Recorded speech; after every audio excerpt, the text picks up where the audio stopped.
Morning.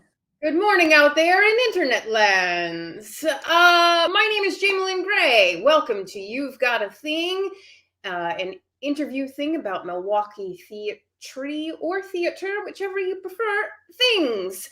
I am the producer of this program. I am also the host today. I am also the artistic director of the Constructivists and current president of the Milwaukee Theater Alliance, and a mom and a wife and just generally manic person.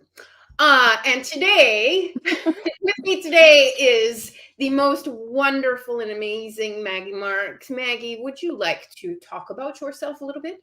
Oh gosh, I'm an actress. Of course, I want to talk. Oh yes. Oh yes. No. Well, Maggie Marks. I also am a mom of two and theater artist. I'm currently directing and just performed in the Toil and Trouble production at Sunstone, and am also working pretty much full time at Sunstone Studios facilities, whatever, jack of all trades, whatever needs to be filled kind of spot these days. Building sets, painting, yeah, all that fun stuff. Just painted the set for Mackers the other day. It's all set. I mean, we do what we got to do, right? We do what we got to do. We do. I identify with your manic, behavior, because I feel like that's really my state of being right now, especially. It's. I mean, I say manic as like It's fun.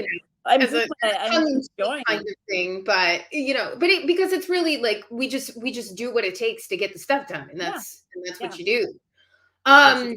Sometimes you need like we were talking earlier, self-care, and it doesn't always happen.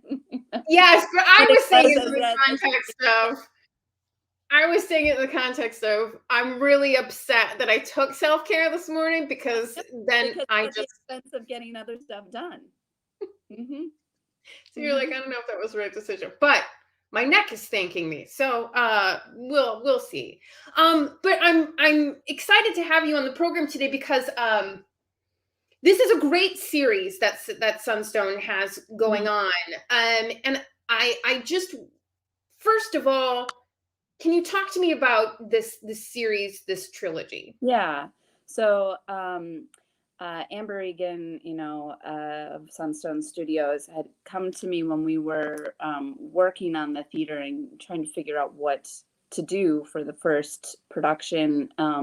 She's like, find something for us, I want you to be a part of it. I want you to do something because we have a very good relationship, and starting a new theater company and not knowing, what are the problems, what are the issues.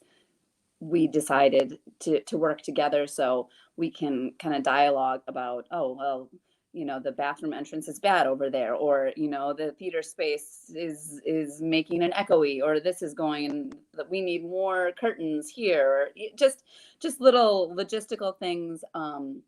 Well, I should say we should back up just a stitch. For those who don't know, Sunstone Studios is a new venue company. Yeah. They took over the former Off the Wall space right across the street from the Rep. Amber and Jim Neuner were really at the forefront of this to make sure that the theater community did not lose another space. Yeah, exactly. After all that, Alchemist closed. In Tandem, moved out of 10th Street. They're still, sitting there, like, in producing land. But then the UC closed. Yeah. Then 53212 Presents had to close for a hot second, and it was just one hit after another, and so there was a really great foresight on their part. Yeah. Yeah. And gosh, kudos to Amber and Jim for taking on. It is a massive undertaking, to say the least. And I remember when Amber decided to do it, and we were discussing, all the things of going into it, and then once I was able to actually get my hands in and do things, I was like, oh boy, okay, so we need to, like they need a lot of help, getting it forward. And Amber really is, often doing everything on Yeah. her own. Um, Yeah. and so I'm like, I'm here for you now. Like, let me do what I can. And so I've been there, Good. um, I'm there usually a couple hours every week, during the day, like maybe 3 to 5 days a week. I'm there a couple hours. I try to be. That's awesome. Uh, and so when we were opening and coming up with a show, we're like, well, what should we do? So she's like, do a one-woman show. And I'm like, no. No, no, no. And so Sure. Piece of cake. no problem. Piece of cake. Yeah. And so I approached my dear friend Joel Kapishki, and I was like, I want to, let's look for like a 2, 3, 4 person show to do. And so we just got together and looked at scripts and landed I on, do. yeah, landed on Toil and Trouble. Mhm. And we're like, well, there's a series of these kind of based on Shakespeare scripts that Lauren Gunderson has written, and we're all from the background, several of us from Bard and Bourbon Mad Rogues. Yeah, yeah. So it just kind of tied into our love of Shakespeare without actually being Shakespeare. And so it seemed like what a perfect way to start this company that we have ties with each other. My first show back as a mom, after having been just mom for 10 years, was uh, was with Bard and Bourbon. It was Richard III, and I met Amber during that production. And so it was it just tied our love of Shakespeare, and I have a serious love of Shakespeare, into this new theater space. And like, well, boy, wouldn't it be fun to do all three of them? Mhm. And which one should we do first? And so uh, we're like, well, let's do Toil and Trouble, and then we can do this whole mentor thing that we've been discussing, of all of us women over a certain age who've never tried directing, like myself, you know, or have had very little experience in it. How do we, try these things in a safe space with help and guidance, and it still be really quality, good theater, good work?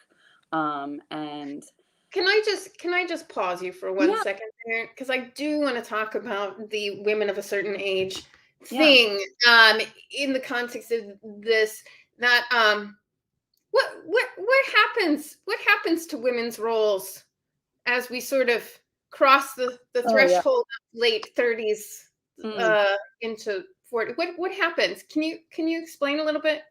Oh gosh, well, I certainly came back from having children going, oh, yeah, I'm no longer in this age bracket of of ingenue, you know, leading lady character. I've got, gray hair, I've got wrinkles, I have gravitas, which I think is a much better selling point, for being a performer. Um, but it's hard. What do you do? I mean, I tend to play kind of really out there character roles, Mhm. because there aren't that many really solid, wonderful roles for women past 40. There are out there, but they don't always get produced. I mean, that was sort of the point that I was more Yeah. getting to, was Hmm. the availability Hmm. and the depth Yeah.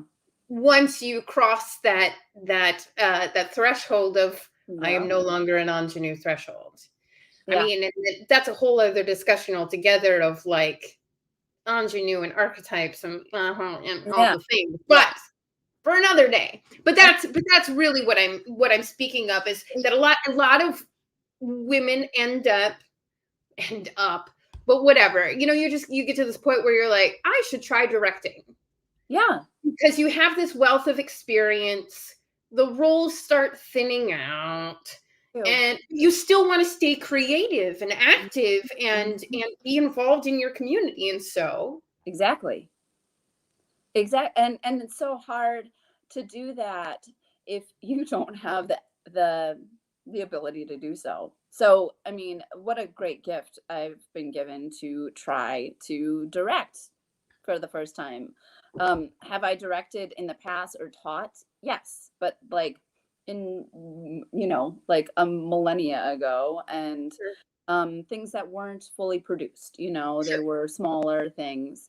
Um, uh, but so now I have, what's wonderful is I have a mentor, to go to, like, oh my God, this isn't working. Or how do I do this? Or I have a design meeting. What does that look like? What do I bring to the table? How do you start your first read through of the script with your actors? I mean, I have a general idea because I've done plenty of plays where what the director brings, what directors you've enjoyed working with, what they bring to the table, how they work with the actors. But Sarah Zapian is my mentor, and she was absolutely wonderful because she's just reached out to me right away. She's like, okay, so do you want to have a talk? Do we want to meet? Do we want to FaceTime? And so I'm like, yeah, FaceTime would be great, whatever works. And she's like, yeah, I have this whole breakdown of how to be a director, that I've kind of put together, for myself and maybe to, help other people. Would you like to see it? I'm like, no, I don't want to see that. Yeah. I'm like, what a gift that was, here's all the things you need to know about how to be a director, That's awesome. so that was supremely helpful and That's generous awesome. of her to share that with me, um, as even just a guideline, Yeah. to how to start, where to go. Um, and I also have a fantastic stage manager, Lauren Instance, and she's like, okay, well, remember, we might want to remember to do this or that. I'm like, yes, that is excellent. Let's do that. I was just going to say that myself. Yes. Oh, we just, you and I, same page. um, Mhm. so, so I feel like I'm surrounded by really lovely, helpful, warm people who want to help me succeed. And That's great. I think I've done a fantastic job of casting my show, which also helps me succeed. Uh, we Well, did tell our first, tell me about your cast a little bit. yeah. So we have, Okay, wait, hold. wait, Can you hold on. talk about the show for? No, Okay, can you do this I for know me we're first? all over. Can you tell me the three plays Yes. for those who don't know? Because we already went in Sunstone, we already went through Toil and Trouble, Yeah. and so now we're here. Yes. And then can you tell me about the show? And then can you tell me about your cast? Yeah. So we had Toil and Trouble, The Taming, which is based on Taming of the Shrew, and then Exit Pursued by a Bear, which is Winter's Tale, which is not really based on Winter's Tale. It's based on a stage direction in the Winter's Tale. Yeah, yeah, yeah. The craziest one, The Exit Pursued craziest by of a Bear. all Like Shakespearean stage, and totally out of left field. Like, what? Why? it's just a great title. It is. It is. That one should be interesting to see too, because it's that we read them all and we're like, wow, that one. I don't know if I want to touch that one for my first show that I'm directing. It's a lot of moving pieces in that one. Not that there aren't in the Taming, but the nice thing about Taming is it's essentially all in one room, um, Great. for the bulk of the show. Um, and it is a farce. It's three individuals, three women, a liberal blogger, a Republican senator's aide, and a beauty pageant contestant. And they all are locked in a hotel room. And so, I mean, it's like the perfect setup for a joke, Yeah, and essentially you have these two extremes trying to tame the beauty pageant contestant initially, and what that means. They both have their moral high ground, standing and belief system, and they all are gravitate to this beautiful, charming, strong, smart beauty pageant contestant, and they want to tame or pull her into their side, and she ends up taming them, and trying to pull them in. So really it's it's about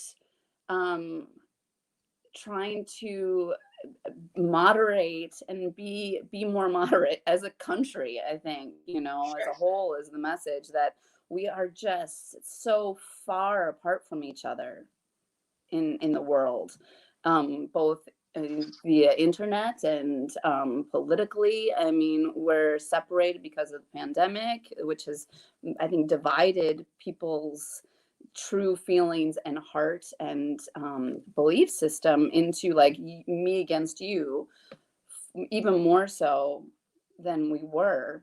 yeah. And it's like it's kind of terrifying.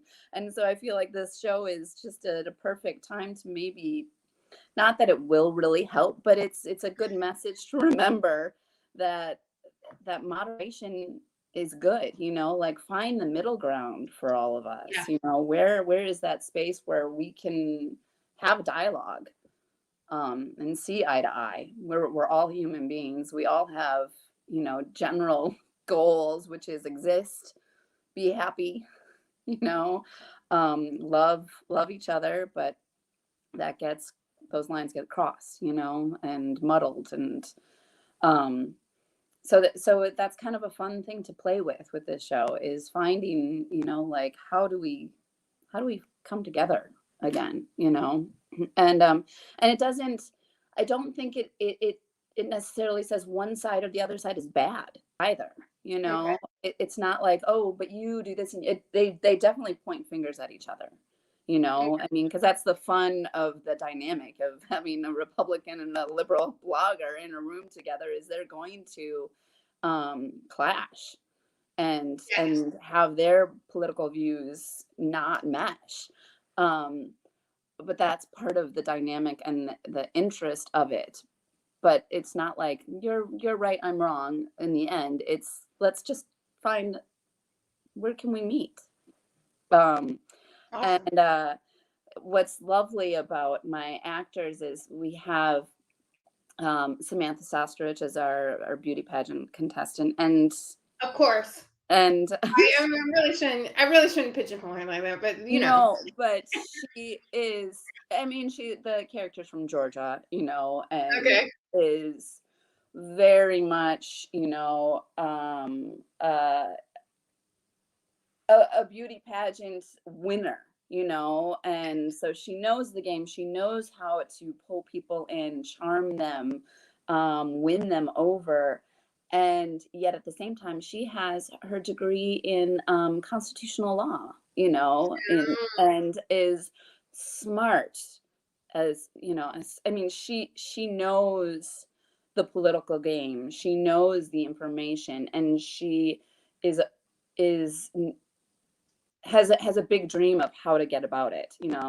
The central idea is that she's locked them in there, and she wants to rewrite the Constitution with these two extremes. And Spoiler alert. yeah, well, you get that right away. So not too bad. All right, fair enough. Great.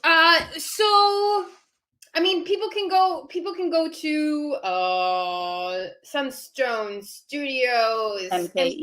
mke.com for that. I should say we also have Kayleen Howard as our Petruchio or Pat, and Caroline Norton as Bianca. And there is a fantastic dream sequence where they go back to 1787 to rewrite the Articles of the Confederation Articles. Oh, good.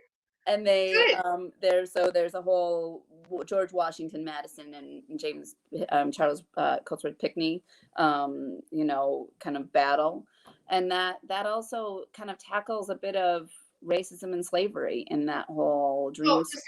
oh, good. Yeah, just a little bit of, I mean, it's light. It's light, It's nothing heavy in this. What is the runtime on this piece? This sounds like a 6-hour epic. What is the thing? Well, it's supposed to only run 90 minutes, but Okay. I don't think that's what our runtime will be. And we ran it the other day and it was like an hour 40 and we're like, okay, we need an intermission. Oh no, I would make people sit. What are you doing? I would totally make people sit. Yeah. But I'm just that way. Yeah. I tried to get away with doing the Pillow Man without an intermission, and that takes like 2.5 hours. And I'm like, no, people can sit there. They sit through 3 hours of, I don't know, the Postman. Like, why can't they sit through 2.5 hours of Pillow Man? Yeah, it can be done. I feel like you're kinder than I am. Bladders schmatters, Gotta trap them in their seats. Otherwise, they're like, I've seen enough now. It's a hysterical play, though. It is so. Oh, Lauren Gunderson is great.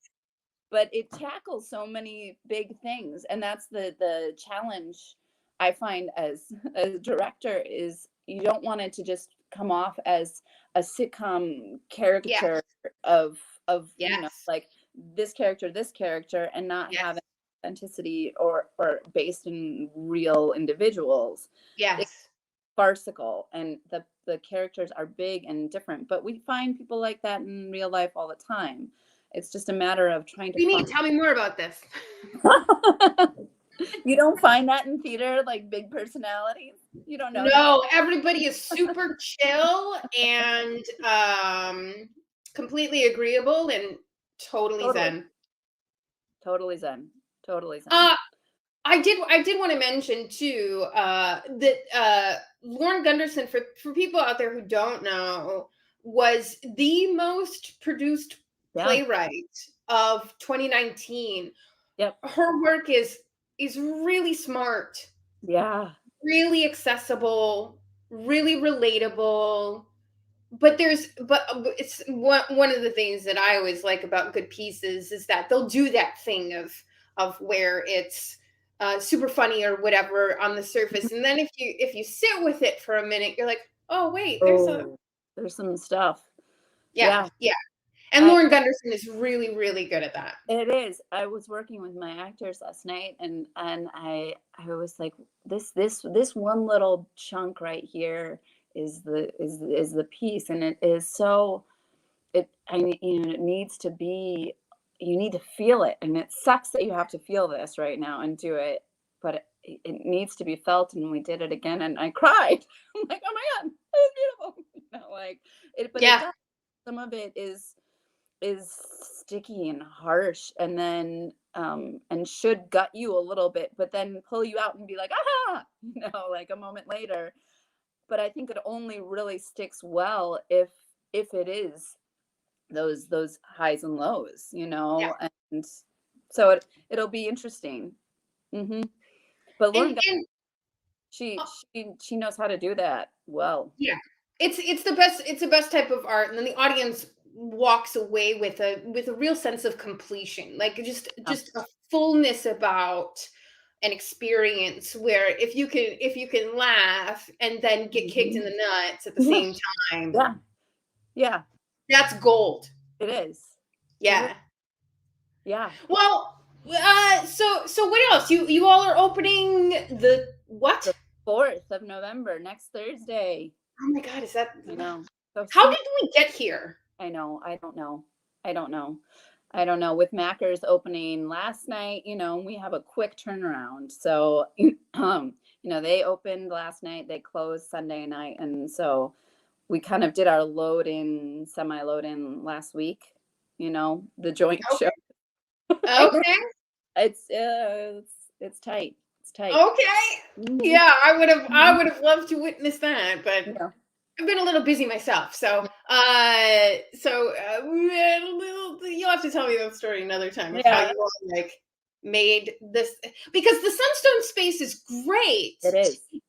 It's real. It is a legitimate storefront. I mean, Yep. when I went in there and Jim gave me the tour, I was like, this is. It reminds me so many of Chicago storefront spaces. Yes. It is just quintessential storefront theater. It's awesome, It but is. it's tiny. It's limited. How many seats do you have in there for this? For ours, I believe we'll be able to have 55 to 60. Oh, wow. Okay. And I think for Mackers right now, it's around like 55, I want to say. You want to clarify what Mackers is for Oh, I'm so used to saying it because we're in the theater all the time. It's like we can't say the Scottish play Macbeth, And that's it. No, I think people get the Scottish play a little bit better than, and we'll talk about it here in a second too, because they did just have their opening last night. But yeah, so you can hop over to Sunstone Studios, MKE.com for tickets for this thing here. And what is it, a 2-week? Is it a 2-week run? 2-week run. We're November 4th, 5th, 6th, 8th, 11, 12, 13. Mm-hmm. So it's a Thursday through Saturday, a Monday, and then another Thursday through Saturday. Awesome. Yeah. It's get out there, people. So funny. It really is. My actors are so delightful. You'll laugh, you might cry, and I think it's just good theater. Yes. And I know I'm biased. Yes. but I will second it. Lauren Gunderson's work is just really, it's super fun. It is super fun. Yeah. And she just pulls you in right away with the dialogue. We did our first read through and we were just like crying, laughing. And, I almost felt like I don't even need to be here. What am I doing here? I'll just show up on November 4th and we'll go from there, Who needs a director? Directors are stupid. Stupid. I will say, being a first-time director, it just finding those words of how to get where you want to go, and they go one way, and you're like, you need to go this way, and finding that marriage of how to communicate with individuals who take direction differently too. Yes. So that's a fun roller coaster, and realizing my pitfalls of communication, being like, oh, all right, I need to work on that one. I need to think about how to approach that differently. Yeah, absolutely. Mm-hmm.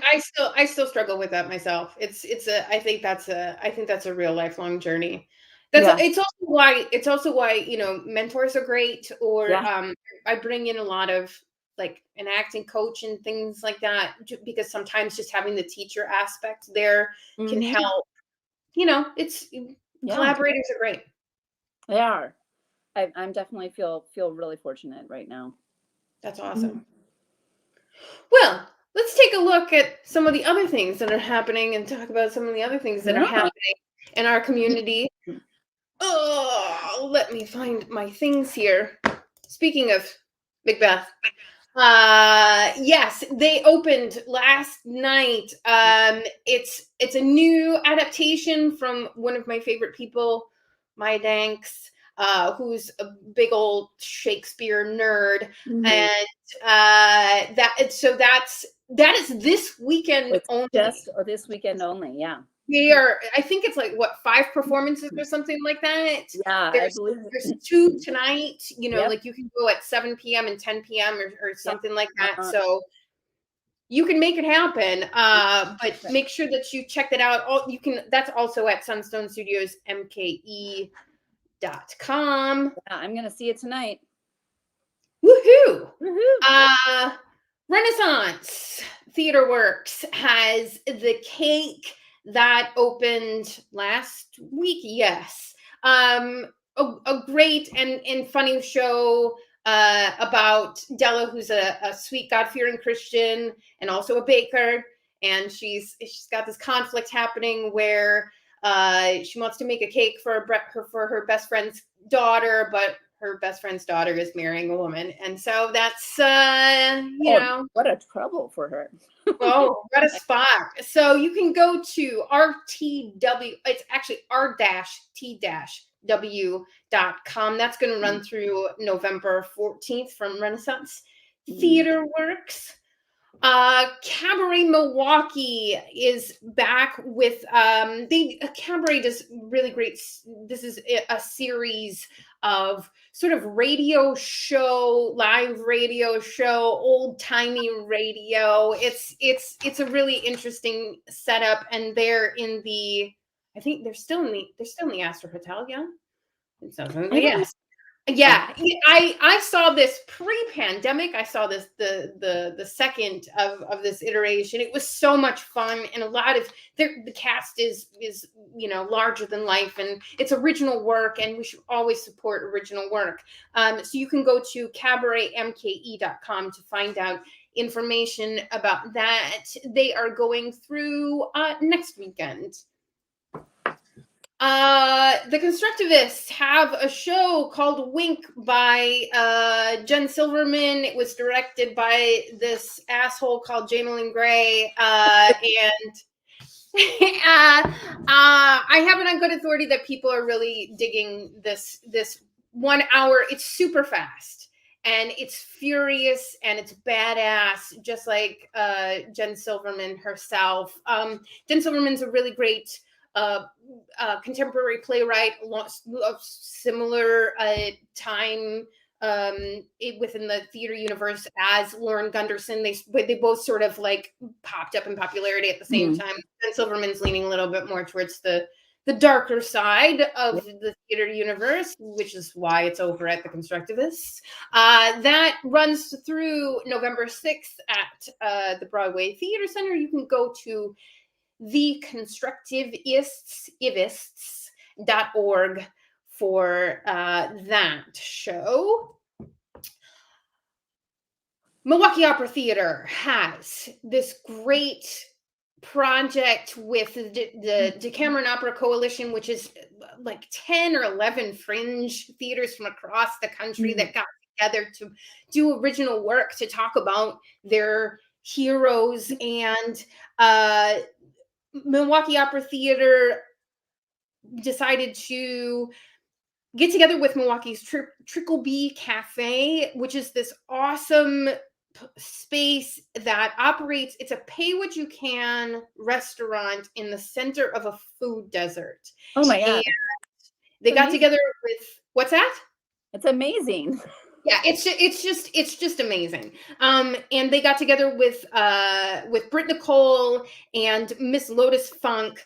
It's a spoken word opera.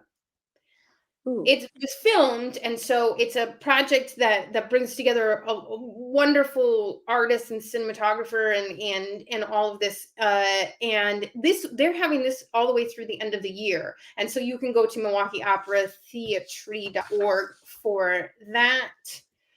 Pink Umbrella is having their donation drive. If you are watching this on the internet, I'm very partial to this. That is my kid in that photo right there. So I'm a little partial to the Pink Umbrella, wonderful organization that works with those who identify with disability, whether it's intellectual, physical, mental, and has them enjoy the theater universe. Just like all the rest of us love to do. And so this, where my daughter was involved with, was they took a script and brought it to life. They leaned into original work this year, and that was an amazing experience. It was called Shine, and everybody should give to this company. That's what I'm saying. I mean, like, I'm doing a fundraising drive for the Constructivists, and I'm telling you to go and give to Pink Umbrella Theater Company because the mission is so important. We need to find ways to make theater more accessible to everybody, whether it's something like what Pink does with the disabled community.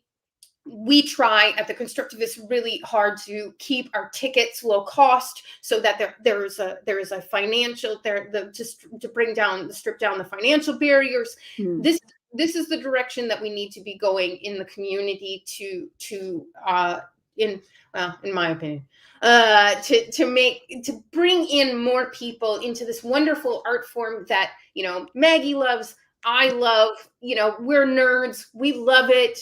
But we think that everybody should discover what art is good for them, because art is important. It's a public good. Theater is public good. Make it happen, people. This is at Pink Umbrella Theater, and that's a TER.org. Kind reminder: get vaccinated, please, if you have not, and if you are able. Things are still in a space.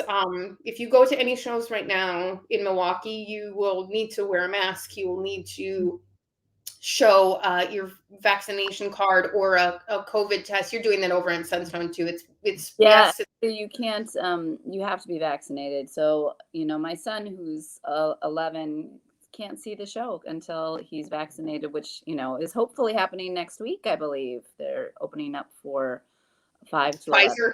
11. Yes. So he can't wait, to get that to make it happen. Yeah. I mean, it's imperative.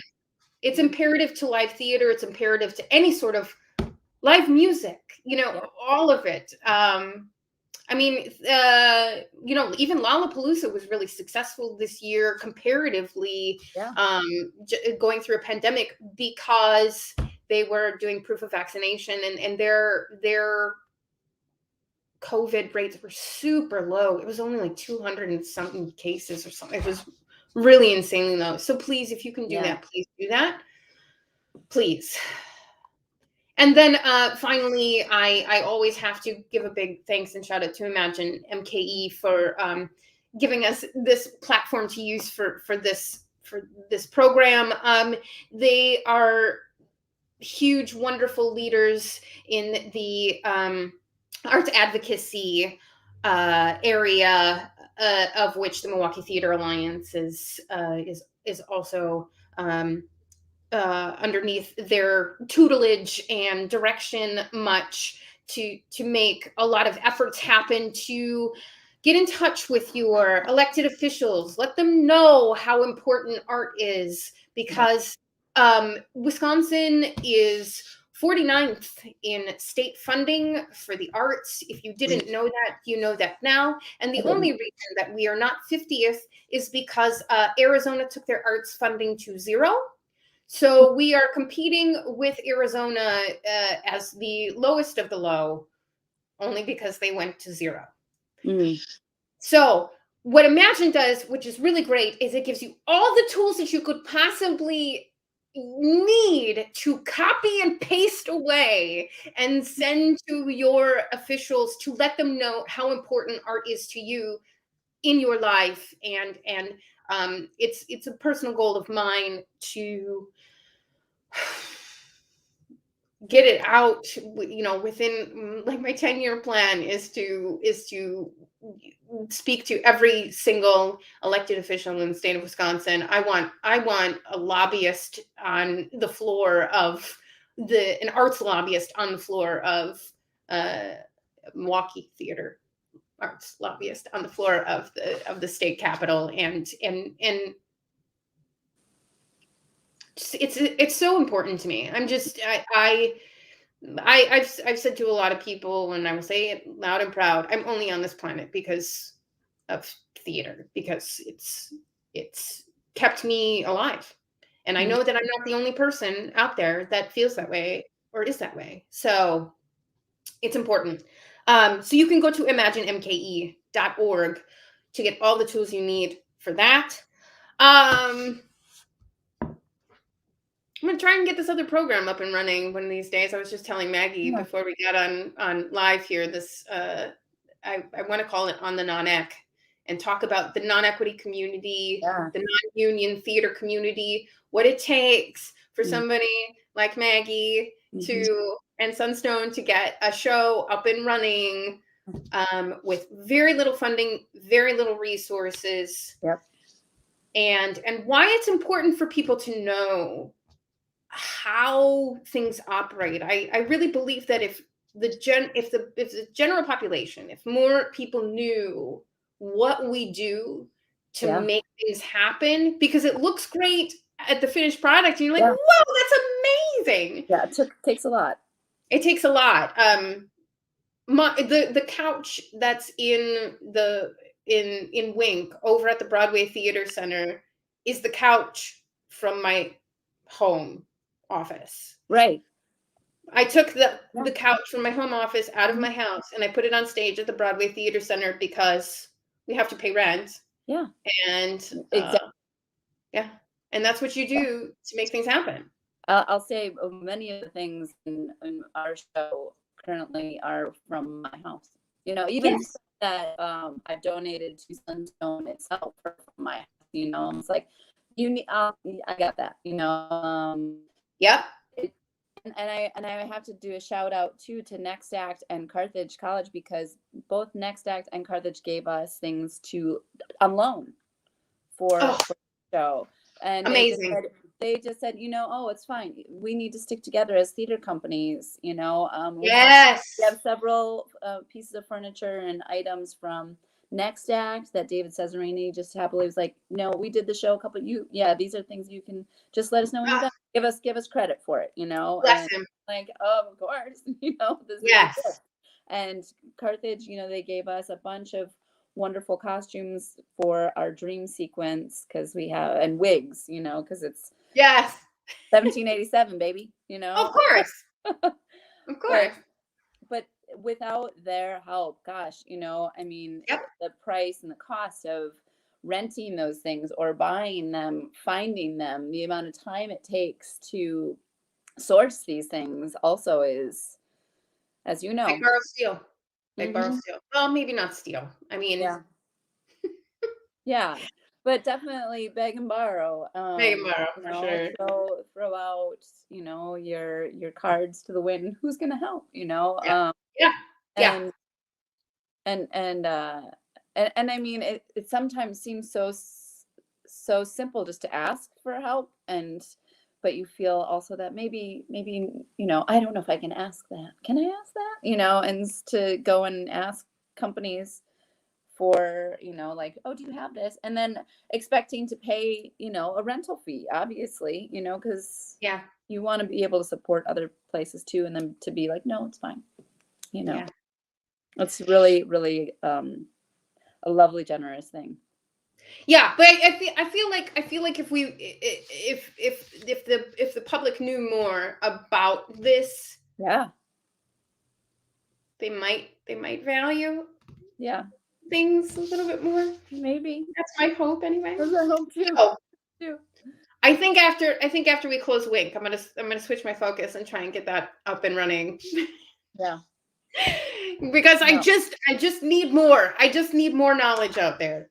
And then finally, anybody who's out there, if you know anybody who is a musician and they want their music featured on this program, at the end here, as I play the credits, there's an artist that I've been playing for all of eternity. And I am looking for local artists to feature and direct to your website and all of those things. So send me your stuff, and we'll get your music here playing. I'll show you here in a second. But Maggie Marks, thank you so much. Thank you, Jaimelyn. What fun. Break legs. Thank you. Yes. All of them. And I don't know. Have fun. I mean, you know, we gotta have fun when we do this anyway. So yeah. Oh, are you gonna host next week? Yes. Great. Yes. I'm not sure who we have yet, but Yeah. but Meg is going to be next week to host, and I can go back to being the tech nerd behind the scenes, and I love that. So thank you all out there for watching this, even if it's at a later time. And come back another time and ask us some questions live, and we'll get some good dirt for you. And we'll see you next week with Maggie hosting with a new guest on You've Got a thing.